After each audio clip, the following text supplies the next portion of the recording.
Hello বন্ধুরা, আমার নতুন একটি ভিডিওতে আপনাদের সবাইকে এত ভালোবাসা। আশা করি আপনারা সবাই ভালো আছেন। আজকে আমি আপনাদের সঙ্গে শেয়ার করব লস্যি রেসিপি। তো আপনারা দেখতে থাকুন। প্রথমে টক দই নিয়ে নিলাম, তারপরে একটি কলা নিয়ে ভালো করে ছাল ছাড়িয়ে দইয়ের মধ্যে দিয়ে দেব। তার মধ্যে তরমুজ নিয়ে নিলাম এত গরমের জন্য। আপনারাও বাড়িতে এইভাবে বিভিন্ন ফল দিয়ে তৈরি করে নিতে পারেন। তরমুজটি আমার কাটা হয়ে গেছে।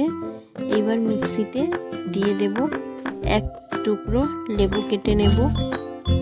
লেবু কাটা হয়ে গেলে লেবুটি চিপে রস বার করে নেব। এইবার পরিমাণ মতো চিনি দিয়ে দেব। আমি আমার পরিমাণ মতো চিনি দিয়ে দিয়েছি, আপনারা আপনাদের পরিমাণ মতো চিনি দিয়ে দেবেন। এরপরে দিয়ে দিলাম বিট লবণ, তারপরে ভালো করে মিক্সিতে ঘুরিয়ে নিলাম।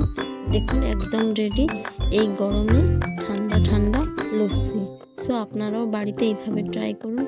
আপনারাও বাড়িতে এইভাবে একবার বানিয়ে খেতে পারেন। আজকে এতটুকুই।